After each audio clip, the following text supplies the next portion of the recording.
Good morning. This is Jeff Scott. As you can see in the lower right-hand corner, it's 8:10 on 10/22/2017, and this is my top-down review. Hope everybody's having a great weekend. Um, Futures obviously are not out yet. Only news of note is that Abe is leading in Japan, which I think will be positive for the markets. And let's take a look at the markets this Sunday morning. I entitled today A Resilient Market. Um, you know, like everybody that you listen to, I keep commenting on the risks to this market, the duration, the of the bull, the extension of the major averages, the fact that this is a month that ends, a year that ends in a 7, and the fact that we've been in October and about to another 10 days hit November. All reasons to be concerned. I've also said over and over again that the market keeps acting like it wants to go higher. So although I have gone into many weekends preparing for the market to roll over, um, I, I end up taking most of my protection off on Monday and Tuesday and riding the market up again. I guess the message there is don't go too quickly to go to the protection side, because I've probably given up, as I said last time, a real portion of my gains this year in protecting them. On the other hand, one of the things that Ian used to talk about is not to play chutes and ladders with your money, and I'm trying to avoid giving back the majority of my gains, so that's why I've done some protection. At my meeting in December, I'll talk about the different types of protection that I use. I try and find ways to protect my portfolio value, sometimes the individual positions, sometimes just the portfolio itself, and I use options, and it mitigates bad days. But just like life insurance, health insurance, disability insurance, insurance costs money, but like those insurances, you hope you never have to use them. As always, this is for educational purposes only. Anything I recommend in the spirit of education should not be considered investment advice. I'm a doctor, not a broker. I am independent. I'm not affiliated with any software company. Anything I say are my own views. No one pays me to say anything. And the tools that I show you are just part of the tools that I use on a daily basis. Trading involves risk. You and you alone are solely responsible for any investment decisions you make. I always entitle my programming Be Your Own Guru, and that's because this gentleman in the upper left-hand corner, Ian Woodward, 20 years ago said to me, and I can't imitate his voice very well, and I don't have an English accent, but, excuse me, my wife just corrected me, Scottish accent, but he said to me, Jeffrey, I'm not a guru. I'll teach you to be your own guru. And he did. He taught all of us who had the pleasure of knowing Ian and spending time with Ian that you're responsible for your money. No one's going to be bailing you out if you make bad decisions. And that the way I interpreted that was to learn from a lot of smart people and then put together my own style of trading that works for me. Now, what I do doesn't have to work for anybody else. It only has to work for me.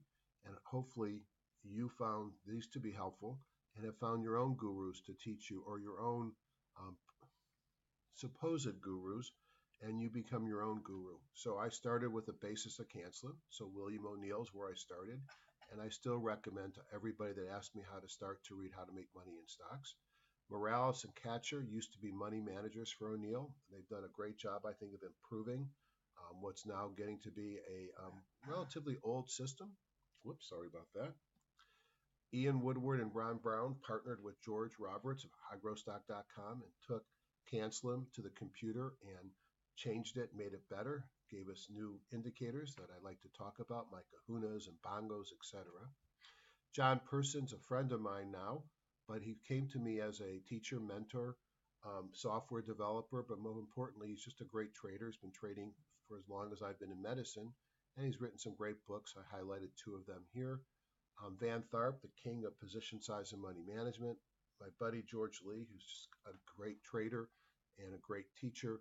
And then for those that don't want to do the work, I put in Guy Cohen down here. I actually done some of his educational programs, And although I thought it might be basic, it wasn't basic. It was a great starting position for somebody who might be new, especially to options. Um, but he has a great teaching style as well. He has a interesting indicator. I have no idea what goes into it, and it's very restricted to his websites. But I actually find it to be a helpful part of my analysis as well. Just you probably won't hear about this many more times because I'm getting to the point where I want to lock my number because, as I allude to, we have a hell of a dinner the night before, and my wife has to make the plans, so I have to know the numbers. But John Person is doing a 3-day meeting in November, November 30th, December 1st and 2nd, in Palm Beach Gardens, Florida, where I live, Thursday, Friday, and Saturday. You have to register and pay separately to them. His email or his website is personsplanet.com. There's their phone number and my email address if you have any questions. John has a great way of teaching, and sometimes I sit there and it takes me a few minutes to totally understand where he's going. But at the end of the meeting, I go, man, it was genius. What a great way to build the story to get to where you ended. And so I'm looking forward to that event. And I know that I'll be spending a couple of hours during the program as well, talking about how I use his stuff every day to make money. Now, on Sunday the 3rd, I'm going to do my own meeting. And my meeting will be at the same hotel, the Palm Beach Hilton Garden Inn. I'm going to charge for the one day $400 if you're attending John's meeting, $500 if you're not. I've already beyond 12 attendees, but I'm going to keep going for at least another week. You'll get fed breakfast and lunch on Sunday. And Saturday night, I like to do a pre-meeting shindig, and where I basically spend all the registration fees and take you out to a hell of a dinner. Anybody that's been to my meetings before know what kind of dinner I'm talking about. And then I'll try my best to give real-time MP4 videos of each presentation, as well as the night before give you the slides and the PDFs. I have had occasions where I've had system malfunctions, and then I just re-recorded the MP4s in the next couple of days. So you'll get MP4s of all my presentations. Now, a couple of things about my trading. I haven't updated the slides in months. I'm still above 7 figures in return. The year-to-date return on an annualized basis remains very strong, and I guess on an actual basis is above 48%.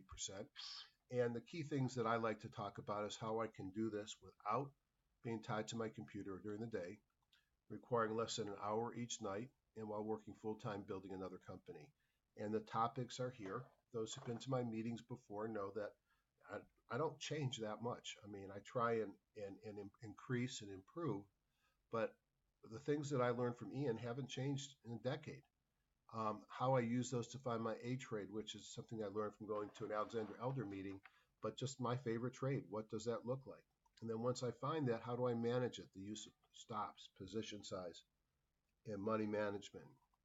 Then how do I use options to increase return? So if anybody's attending and they have never seen options before, I'm going to do a pre-meeting options review, or at least share with you a video of one of those, so that we don't have to spend a lot of time defining what a put and a call is. Then how do we do this in my favorite trading tools? And I'll take a poll, and if there's no TradeStation users, then it'll be mostly Thinkorswim. Hopefully it'll be a blend of the two, and then putting it all together. Now, in addition, if you attend as a paid attendee, you will also receive a number of indicators that I use personally in my trading, as well as the scans tied to them, and that will be in both Thinkorswim and TradeStation. Nothing I share is proprietary, and nothing I share is sold by anybody else, although I did pay to have some of them developed.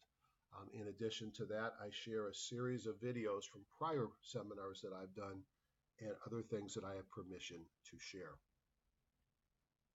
I purposefully hide my desktop, but and I hide it because I have a lot of programs that I don't really need to explain.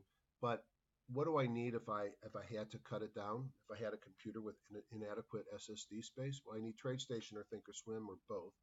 I think Genesis is a great platform, but most people don't spend for it. And then for an analysis, HGSI and EdgeRadar are the king.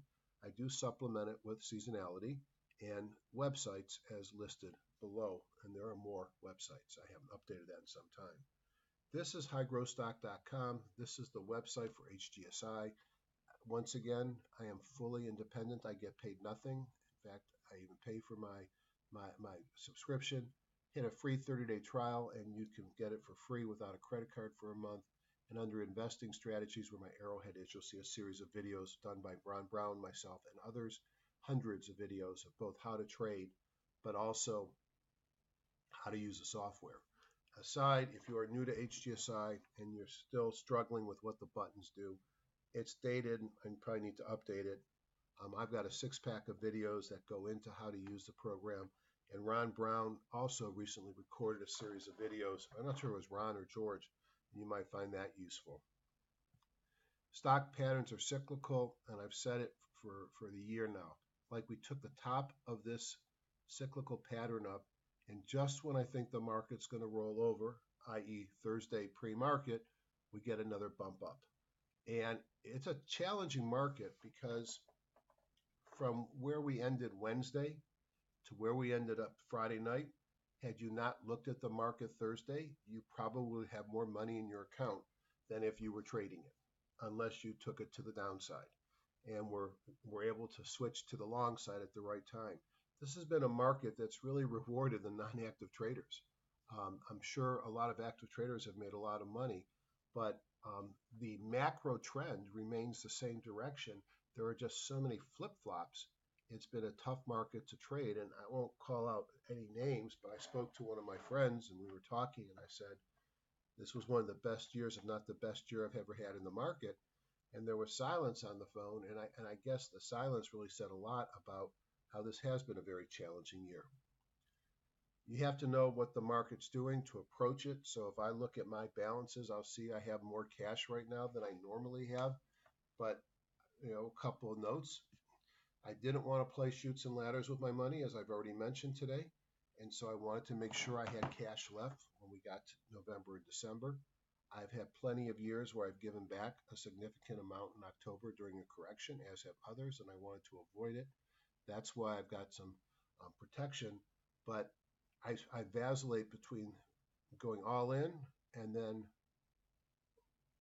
being protected going into a weekend, especially when there's a long weekend. But I am waiting to be out of October. That's not to say you can't get corrections in November. Friday, powerful day. Sea of green here. Standouts to me, well, there's very little red in large and small banks, especially the small banks. Why? Interest rates went up. Industrials are strong. Technology remains strong. Staples, probably as weak as they are of anything. Discretionary looks okay. Retail, mixed. Utilities, strong market. You would expect weak utilities, so these are pretty resilient.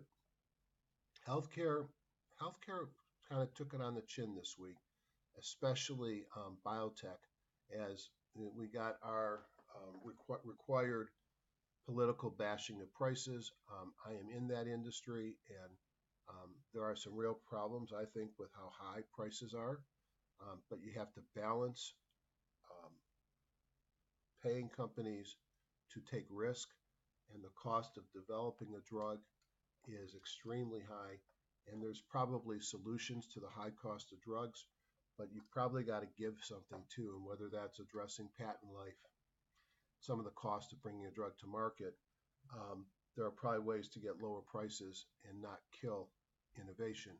Airlines were strong at the end of the week. You see Delta was up, sorry about that, $1. Gold was weak with a strong dollar. Home builders look good. So all in all, a very strong day.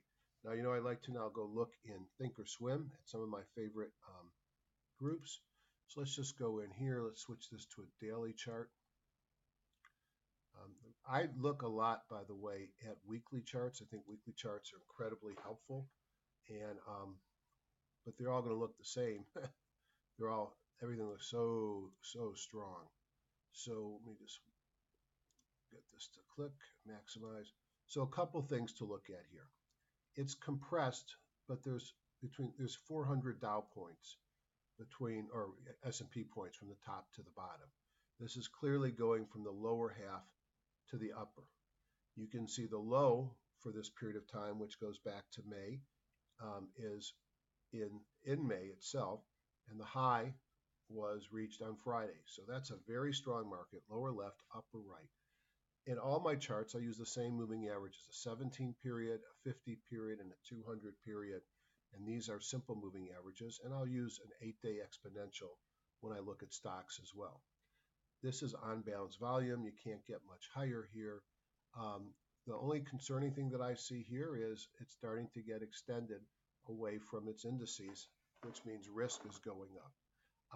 Other things that I see up top, what does this tell me? It closed near the top of the range. Its one-day change was a half. Its 2-day and 13-day force are positive. It had a pocket pivot. Wow. Percent B change was not a kahuna, and it has a bongo daily in play, and it's also the bongo weeklies in play as well. So very strong on the E-mini, which is the S&P futures. Now, I'll just flip through these because they all look the same. NASDAQ, the high was reached on Wednesday. Not as robust and strong as the S&P, but still strong. The Dow, as strong, easily as strong as the S&P.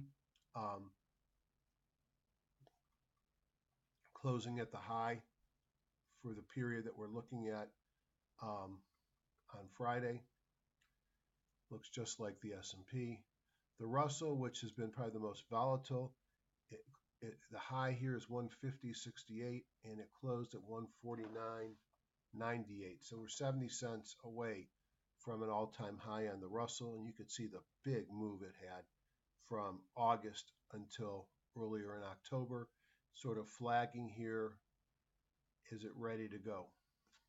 New PPS buy signal, that's what this blue arrow is. The VIX, if the markets are high, then you'd expect the VIX to be low, and the VIX can't get above the 200-day moving average. It's interesting how this pattern here is becoming almost consistent, and then it runs up to the 200 and it fails. It's now done this several times. This is what we look for if you're VIX long, or because your hope is that volatility occurs. But you got to wait for volatility to show its head. You can't be predicting, because if you're predicting, you predict it all the way down. You probably, if you bought after it moved up, you missed most of the move. It's tough to trade the VIX right here. And then the dollar, on the daily, it looks like it's bounced and it's moving up, sitting right above the 50, but the dollar's come down quite a bit. And if I do switch to the weeklies,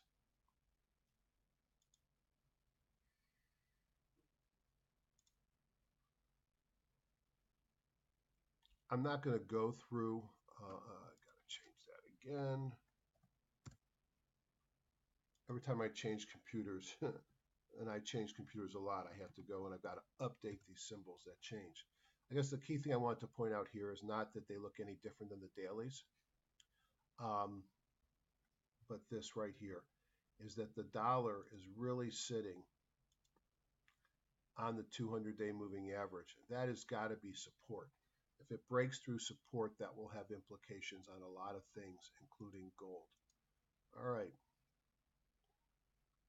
I also like to look at my charts in Genesis, because I could have columns where I have daily, weekly, and monthly, and look on the same chart. And what I think are easy to see: E-minis, NASDAQ futures, Russell futures, the NYSE, and the Dow futures. And it's not hard to see that on the longer term charts, everything looks great.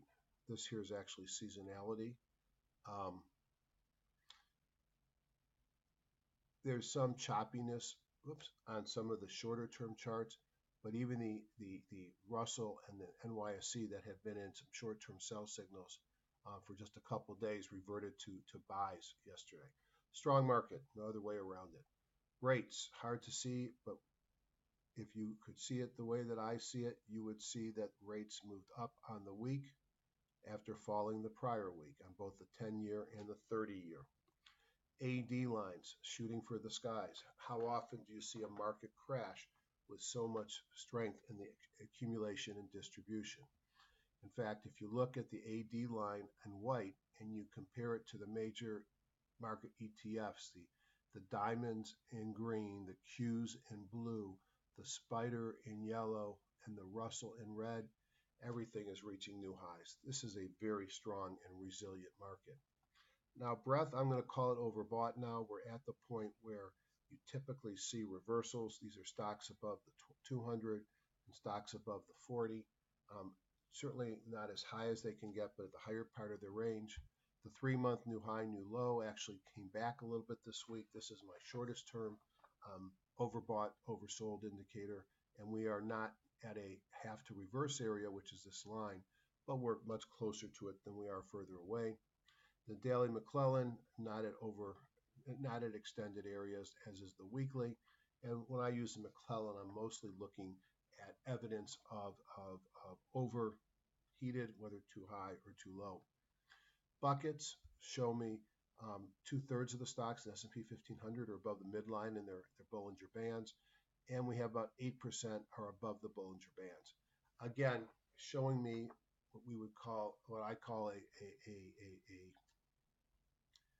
sort of a shift to the right, but not so much that one expects to see a reversal immediately.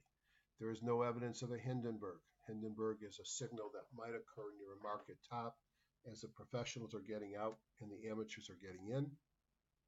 Market tone remains choppy compared to, and I'm looking at this third column, which is the Woody indicator, but choppy to the upside. And from a sector strength, it improved some, but we have XLP and XLEs went red. So staples and energy showing some weakness. Canaries in the coal mine. A couple of weeks ago, I said they pulled back to free parking. Is this ready for another move higher? And we did, or something worse. We're in a bit of a flag here. And so we've got earnings on deck this week for several of them, and next 2 weeks for the rest of them. So I think earnings are going to be the driver of this. See, we go to a leg higher, but that still looks healthy. And then the index that I put together in June of the leaders at the time has been resilient as well and is at essentially new closing highs as it's moved off the moving averages as well. So narrow on the canaries, broader on the index, the leaders are still leading. Know your news and earnings dates. I haven't spent much time looking at the left yet. Home sales, treasury budget, continuing claims. It looks like a medium week for news, but not a medium week for earnings dates. You must know your dates. This is my quote. If others made the quote before, with all due respect, but I've been saying this for years. It's a judgment call to hold stocks over earnings dates. It is bad judgment to not know when your stock's earnings date is scheduled. Looking at the list, you've got everything from AT&T and McDonald's and Visa and Amgen and Boeing and Coca-Cola and Intel, Google, Microsoft, Amazon, AbbVie. Boy, 2-3 weeks ago, I said this was my favorite. And to take a look at it, it's had a spurt since I said those comments. And then you got Big Oil and Merck. This is a huge week. Now, this is not an inclusive list. You need to check your own stocks as well. Market thoughts, we continue to move higher. Hong Kong flu hit the U.S. markets on Thursday, but really after markets Wednesday, pre-market Thursday, but damage reverses quickly as the NASDAQ, S&P, and Dow Jones Industrials close near or at all-time highs with the Russell close behind. Promise of tax cuts seems to be elevating the market. We're due for a pullback or sideways consolidation as we're getting extended, yet this market has demonstrated extreme resilience. Perhaps the 7-year jinx is over. We'll talk about that at my meeting, certain cycles that you might see. Big week for earnings. You got to check your dates. Your typical top-down review, and let's take a look at the charts. Start in TradeStation. So for those of you that use TradeStation, the exciting thing is that they're about to come out with TradeStation 10. So if you notice the darkness, the black background compared to what you may be seeing on your charts, this is part of the new TradeStation 10. I'm a beta tester. They haven't got the scanner working yet, or it's working, but it's not working with my version 9.5 scans, and that's a negative. But I'm seeing some things to like. I've started with the Commitment of Traders report. Now, as I was taught the Commitment of Traders report, is that, and there's a lot of interpretations, but we're going to concentrate on this here. The blue is the buying of the professionals. The yellow is the buying or selling of the amateurs. And the red is the commercials. Now, as I understand it, the red is a lot of commercials that are hedging. If I had a huge S&P long position in the cash market, I might be short futures in case the market took a period down. If I owned pigs and I was concerned that the price was going down, I might buy futures the opposite way of my holdings to lock in my price. So I'm only going to look at the yellow and the blue. In 2008, as the market was dropping, and let's just go back a little bit further if I can. I don't know if I can get much further. I guess I can. In 2008, as the market was dropping, the pattern that we saw was the amateurs were going long and the professionals were short. As we got to the end of 2008 and near that bottom in March of 2009, the professionals started switching, and who's going short as the market runs all the way up? Us. Now, where are we at today?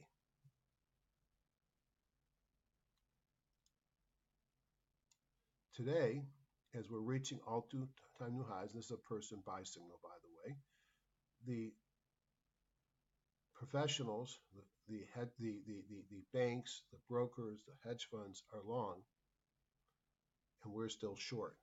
That's not necessarily a signal that I'd expect to see if the market was gearing up to go down. I'd expect the professionals to be out already.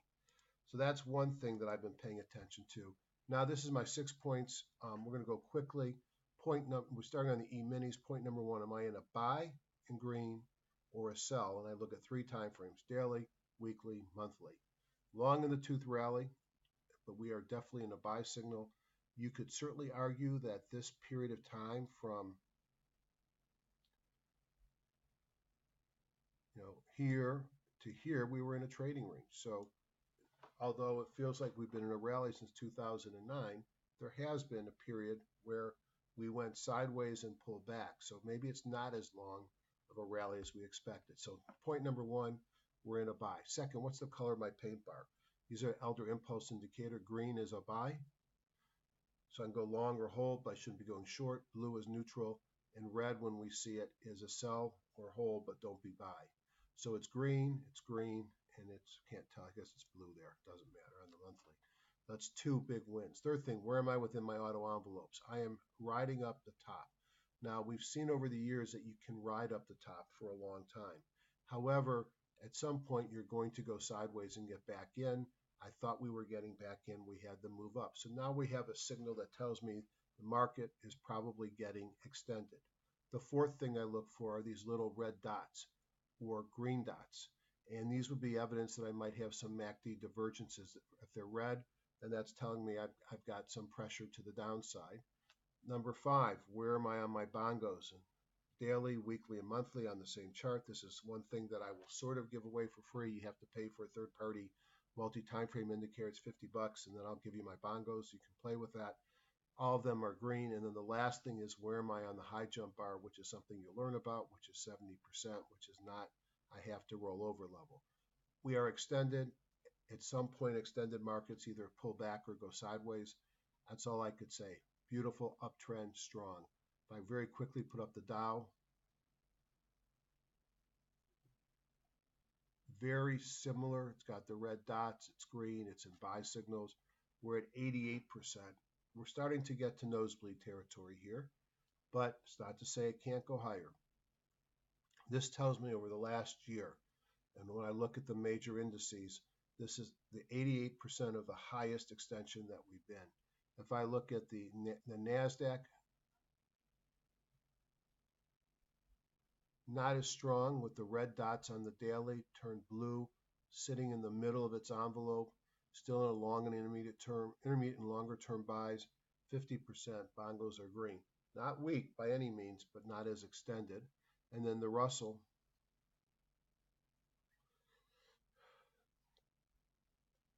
a new buy came in Friday. That's bullish. So indices look strong, maybe a little tired, but they look strong. I look at the dollar.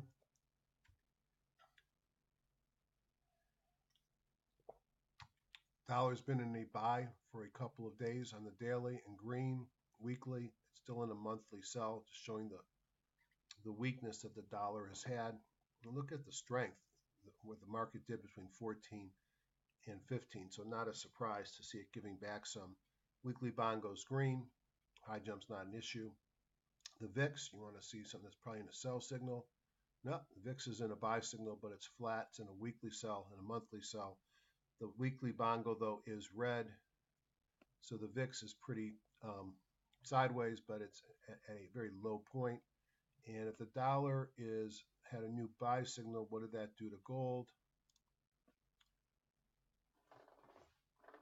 And you can see that gold is in a sell signal daily, weekly, although monthly it's in a longer term buy signal. The bongo is red. Gold metals have been weak. Now let me jump into HGSI. Some of this, I apologize, is repetitious. Part of the reason why I do this is to help people figure out how to get value out of HGSI. So in HGSI, a couple of points. It is predominantly, for me, an end-of-day program. However, and it's not going to do anything on a Sunday, you have an intraday. If I enable intraday, then I could, when I do an update, everything gets updated, my industry groups, my smart groups, etc. And so I can do, I think, 10-minute delayed data updates all day long to see what's happening. I don't have to wait for end of day. The other thing, I just want to remind people that these smart groups here. And this is one of the true beauties of this program. And I'm not just talking about my name being there. These are some folks that have contributed work. You get everything here for free. And if you click on mine, you'll see a date and then some scans. And these are some of my favorite scans that are hard-coded in HGSI. And every time you do an update of the program, my scans get updated. The same as Ian Woodward and Ron Brown, Morales and Catcher. So the program builds in scans. So if I update it 5 different times during the day, I may get slight changes. Once we get to end of day, it's fixed for the rest of the day. So these were run on Friday, obviously, and we don't update them until Monday. So I just pointed that out because for those people that get intimidated by big programs and think they have to do a lot of work, that is the no, you don't have to do a lot of work commercial for HGSI. We do it for you, or they do it for you. So I look at my top-down view, I rank it by combo count, and I know that if I just open up this, oops, I don't want to do that. I want to open up this one. I see my top-down analysis, force, and bongo scorecard, and I see that it's giving force, which is price and volume. Excuse me, price change 1 day is the biggest contributor. Force 2-day and 13-day secondary. So it's giving me some value over the last 2 or 3 weeks in that 13-day force. Accumulation distribution direction, percent accumulation distribution, and then 5-day gets even less weight. So it's all price and volume because force index is related to price and volume. It's heavily weighted to the most recent days. And I use it as a momentum tool to rank what's moving.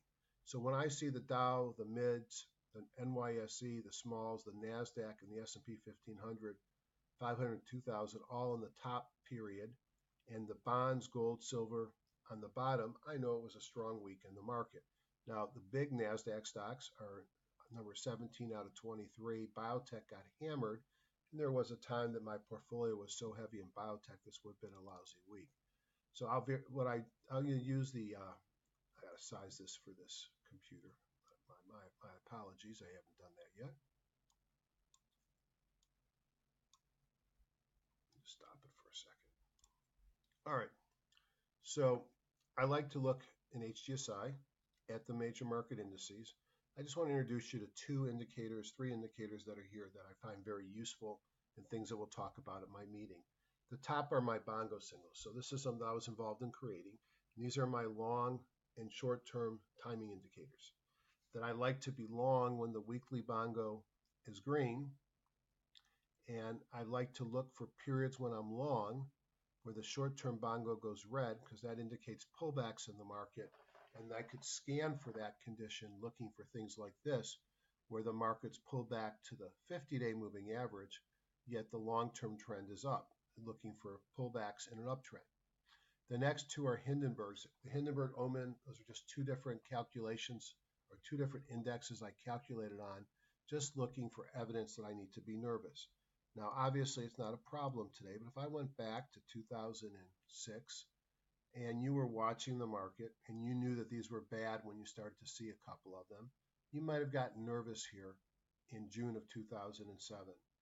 And you may have decided to act, but maybe it took this series here in July. But ultimately, when you saw this, you probably would have been happy to be out of the market. Now, clear-cut reversal signal here, even though the weekly bongo was still red. This is a kahuna. This is sort of my conviction signal. And the market actually went back up. Oh, this is great, but burn me once, it's on me, on you. Burn me a second time, it's on me. And my Hindi's fired again. Now, maybe I would not have wanted to get out on the pullback to the 50. Maybe that's going to be orderly. But all of a sudden, here's my sell signals. And you could see that we started here at 1572 with a large wick to the upside. And we fell, as you all know. Notice my weekly bongos keeping me out of the market.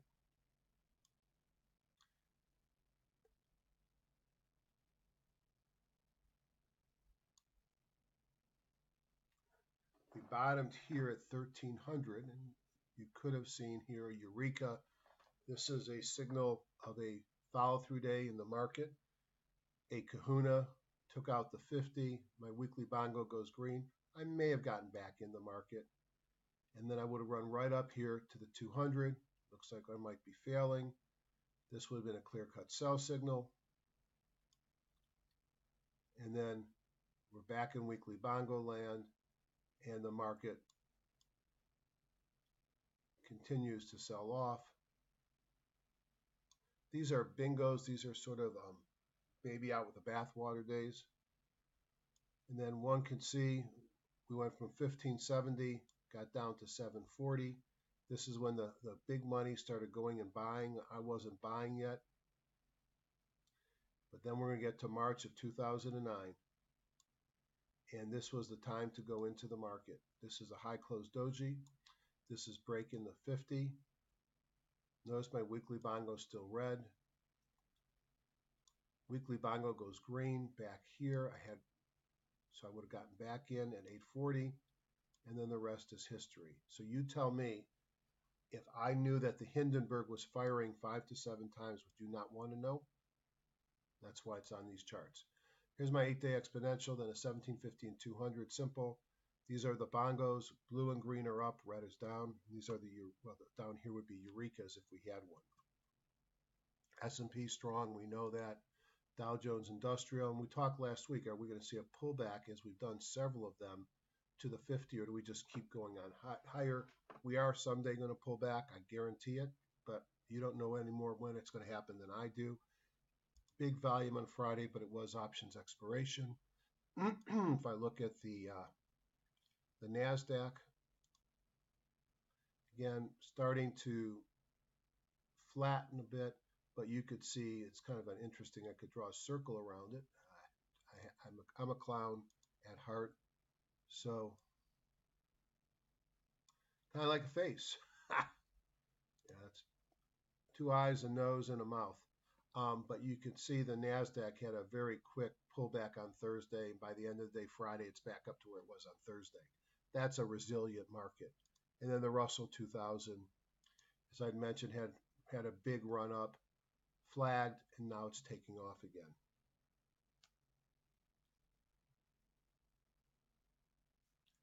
One of the things I mentioned, I'm going to do something I haven't shown you before. I mentioned Guy Cohn a lot. And so one of his claims to fame is How do you tell if a flag is bullish or bearish?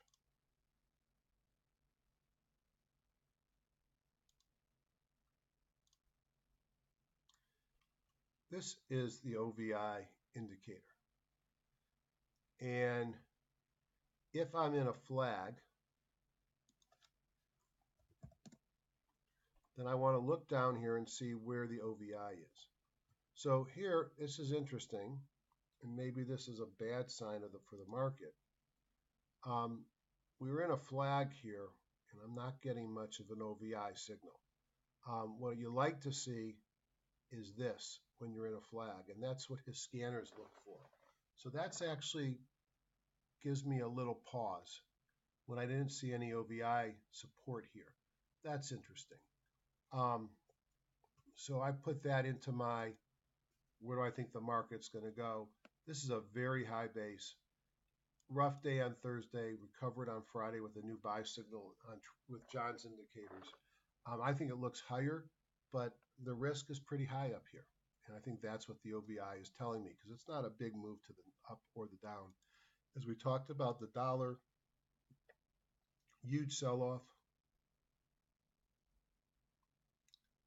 And as we looked at back here, that was 12% down over the prior 6 or 7 months. Struggling sideways here.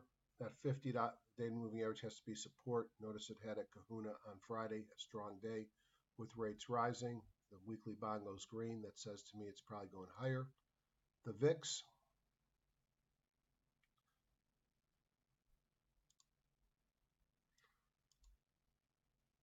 tried to trade lower on Friday, but sitting kind of where it sort of stays at baseline. As long as the VIX can't break above the 200, there's probably not going to be a major market correction. But if it can ever close above the 200, you got to have some concerns.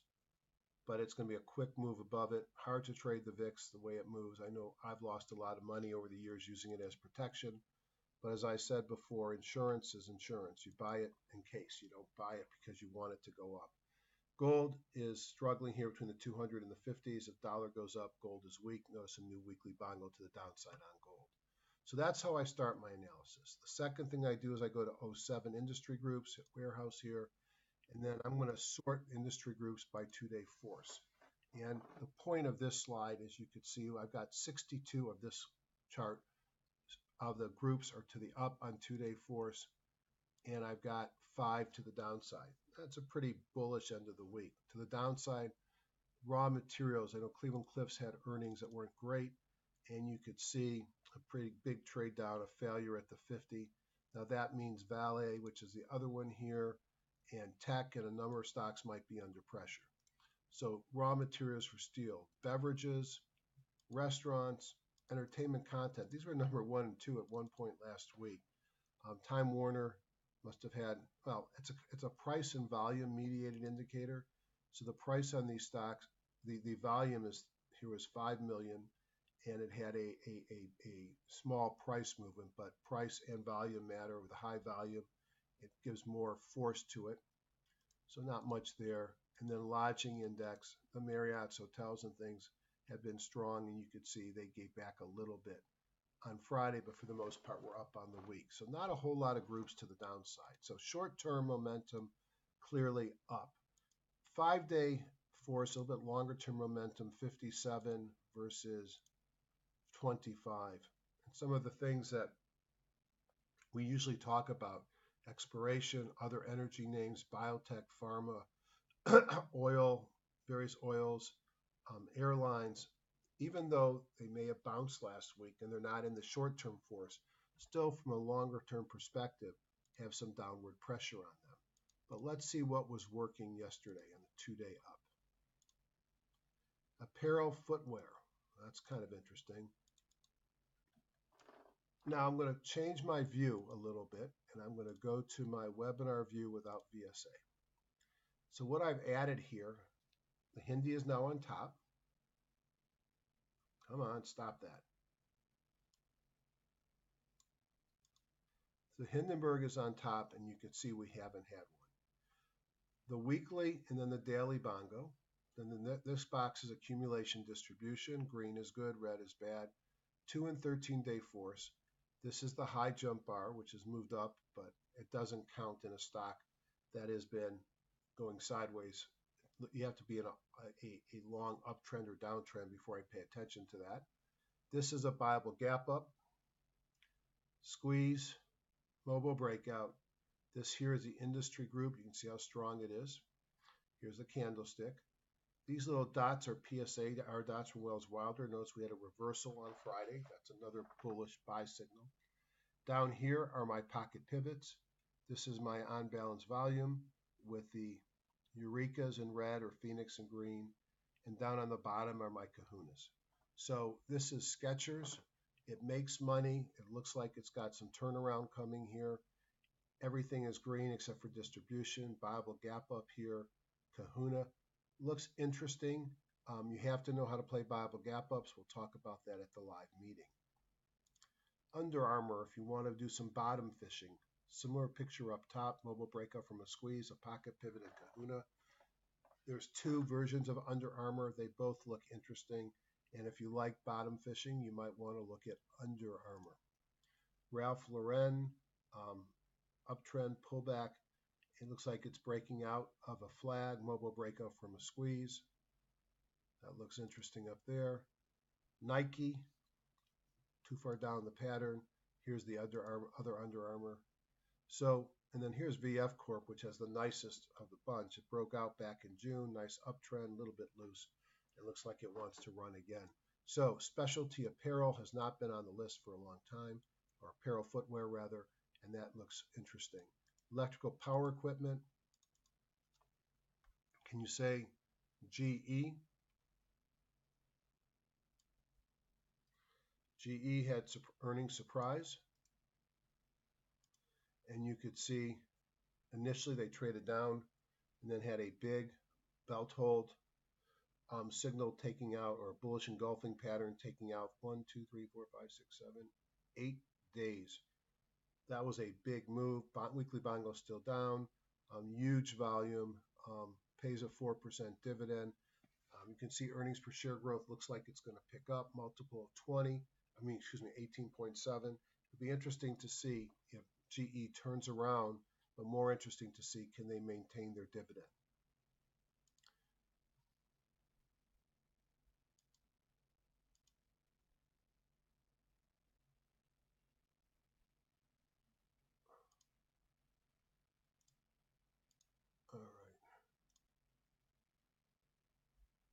All right, we have a bug. Can't be a bug. Here's Eaton Corporation. Don't know anything about them. Also electrical equipment. Sideways chart with a pullback sitting on the 17. Doesn't look that exciting to me. Here's the index. I don't usually go below it. Just to point out Generac. It makes money without a whole lot of earnings per share growth. And why I point it out? Because they just got 14,000 from me on a 48 size generator, because I don't want to leave with the next hurricane, and not having power sucks. And I know that they do well after all major hurricanes. Banks. One of my largest positions is Bank of America, but looks like small banks are working at this time as well. Here is Signature, big move up. They probably benefit both from the tax cuts as well as from rising rates. Citizens Group, Western Alliance, a couple of these made my buy list, which we'll look at later. But on the KRE, which is the ETF for these, looks a lot like the stocks, and this might be one way to play if you can't pick one. I would usually go down the top 10 list. Communication equipment. Boy, are these names from the past. Ericsson, Nokia, and Cisco. Cup handle breakout. Two kahunas, pocket pivot. Everything is green, out of a squeeze, makes money, not much earnings per share growth. 3.4% dividend. I mean, clearly not my favorite stock play, but because I change resolution all the time, I have issues with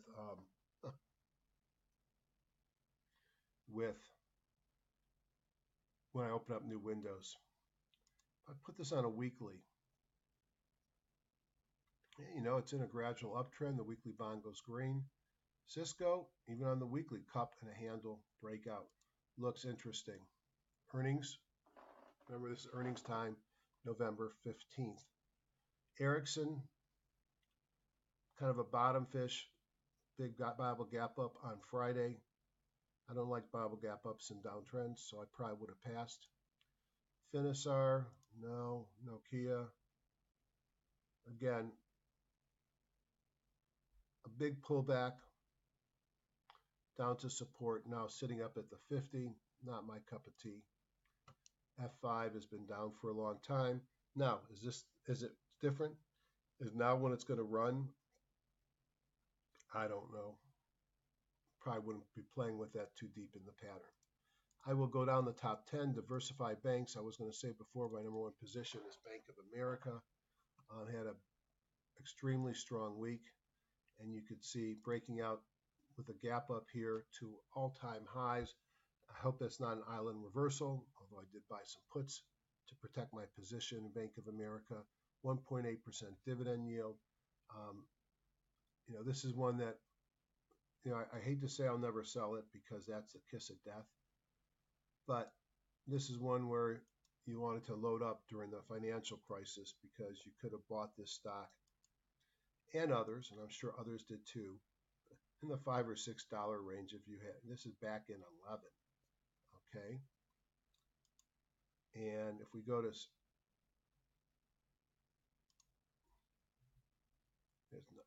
back here, okay, here, March of 2009, the stock was like $4. If we knew now if we knew then what we know now, imagine how rich you could have been buying these cheap stocks and never selling them. Bank of America. Wells Fargo's had its issues, sideways. JP Morgan looks a lot like Bank of America with a higher dollar value, as does Citi. Citi's actually pulled back some. I think Bank of America continues to look strong here. E-commerce discretionary. Overstock.com. We'll go down through a couple of these here. Oh, finally up with the right size.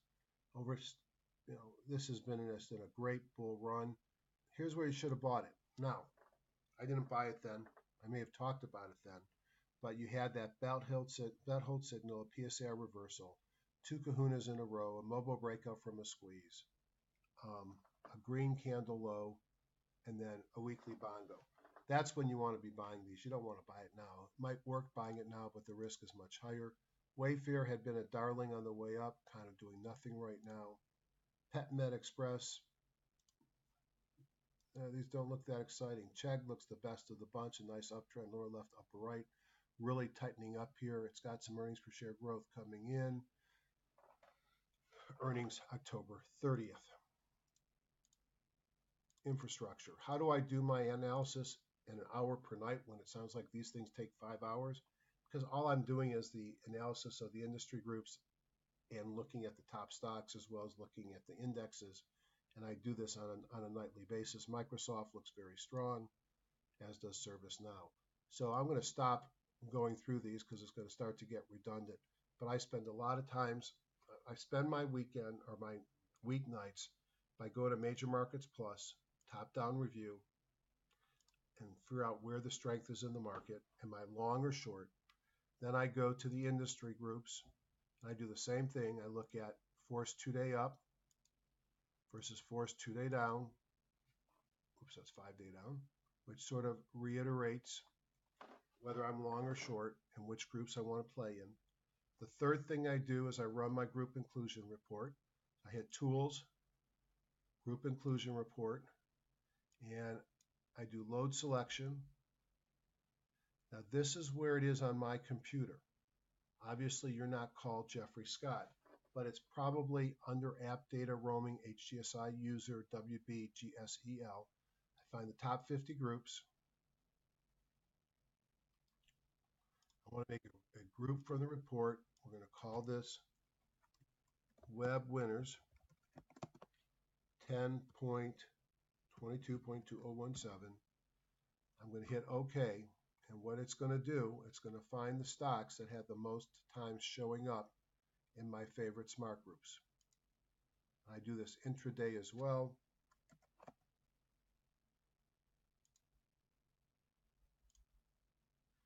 And these are the winners in the market on Friday, and then how many times they showed up and which smart groups they were in. And what I also did is I created a list of them. So let's just go through these very quickly because these should be some probably extended but winning stocks. Here is Arista Networks. I've missed this one so many times. I just want to kick myself. It always seemed like it was expensive. And like a lot of other great stocks, it just keeps getting more expensive. Lower left, upper right, and a little pullback here. Weekly bond goes down. Expensive stock, still makes money. Coherent, been a little bit loose. It looks great until the most recent earnings. This is what happens if you make the mistake of holding through earnings. I was in Germany at the time. I don't believe these people that say they can repair option positions because all you're doing is adding things to mitigate some losses. You still have the losing position. But I had some long calls that were about at 220, and I took this sell-off to roll them down, make them lower, and so they're actually worth more money now. I'm actually up on the position after I had a big loss when I held my calls into options expiration. They've got earnings coming up on the 1st. I probably will not hold my position through earnings again. Cognex, this is another electrical component. Look at this run. Wouldn't you have liked to have found it here? Here, breaking out here. It's run a long way, probably too far. Thor Industries, I think they make not Winnebagos, but they make motorhomes. People have to sleep somewhere after Harvey and Maria. Don't know GDS Holdings, but this is an IPO that's just blasting away. It's in the IT services, and DXC, I think, is one that I bought. Similar IPO appearance. Pulte Group, home builders have been strong, and this one is in a nice uptrend, 45-degree angle from January. Winnebago, these are the other guys that make the motorhomes. One of the online education, TAL, and then Jupai Holdings, whose earnings are now out. Asset management that had a big move up here. Look at the volume coming in. But if I go back here, the problem is it's got 89,000 shares, and I'm looking down here at the number of shares. Something's changed in this stock. Wealth management pays a small dividend. Big move up this week. Micron, probably the big winner besides NVIDIA of this market. Shoot, I'm in weekly. Let me go back to daily. But nice uptrend. Applied Materials. Align Technology, the clear braces. Intuitive Surgical. Adobe. Breakout on Thursday. So I use this PayPal, been a big leader. I use these group inclusion filters to help me find which are the leading stocks in the market. Lastly, I just want to emphasize the earnings thing.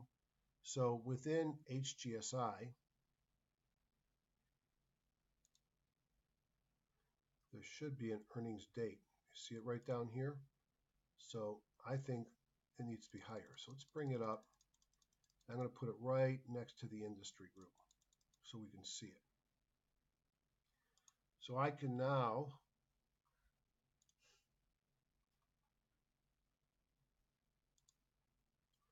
should be able to see. Oh, I should have been able to see. Let me see what happened. Oh, I changed my view. My apologies. Let me just find that again.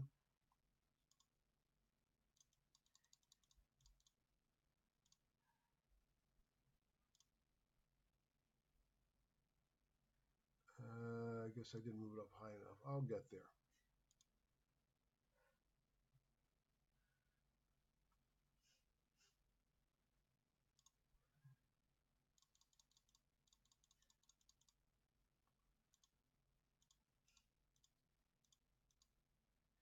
Okay. So I should have here, right? All right, so that's telling me what month. So that's not good enough, but this will give you a clue when the next earnings are out. When I open up any stock, except when whose earnings are already out, I should be able to see up in the upper right-hand corner here when the earnings are out, October 26th. For those of you that have TradeStation.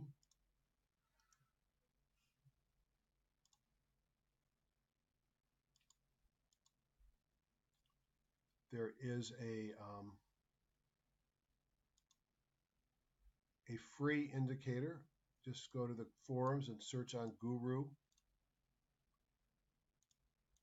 And that free indicator from a company called, a guy from Guru calls NP Earnings. I can look here and it tells me that I got Hasbro. This is on my buy list. Earnings are out Monday, as are Scorpio Bulkers. If I look at positions that I might be more concerned about, I can see what I have to worry about on Monday. Here is Halliburton, CMG, Centene, and so on and so forth. Wouldn't you like to know in advance when your earnings are coming out? And that way you can put on some option plays or other things or take your profits off. Lastly, I like to just show you my buy list as we go into the week. I show you this at your own risk. These are things that look interesting to me. Now I will point out to you that I break my buys into a number of different groups: Bible gap ups, bottom fishing, breakouts, broken out and running, and so on and so forth. Not every one of these stocks are ready to buy. Typically, the ones that have the patterns that are most likely to buy are the pullbacks ready to run. One of my favorite stocks over the years has been Viva. And this is a stock in an uptrend. I call this a pullback ready to run as it broke out above the 50-day moving average. I don't like the bongo being red. That's why it's in a watch list, not in a ownings yet. But I spend a lot of time building this list. Take a look at it. You can just stop it to see what's here. I look at what industry groups, steel producers, AK Steel, whoops, that's next to it, but was one that looked interesting. Coming up off the bottom, all green here, earnings out the 31st. Banks, here's a couple of small banks. I said I'd show you Investor Bancorp, TCF, both made my buy watch list. It's a red candle, but it's still closed up on the day with a gap up. That's Investors Bancorp. The other one I liked was TCF Financial, also breaking out, mobile breakout from a squeeze and a kahuna. What do I do with these stocks? I don't buy them all. I'm not buying 36 stocks. I'm going to try and find one or two that are the best, and I'm going to stick them into a watch list.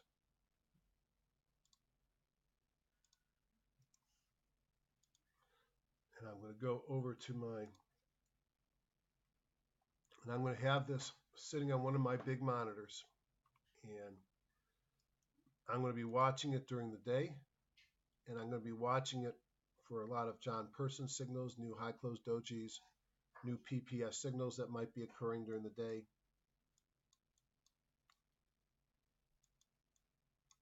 I still got some bugs to get out of this program.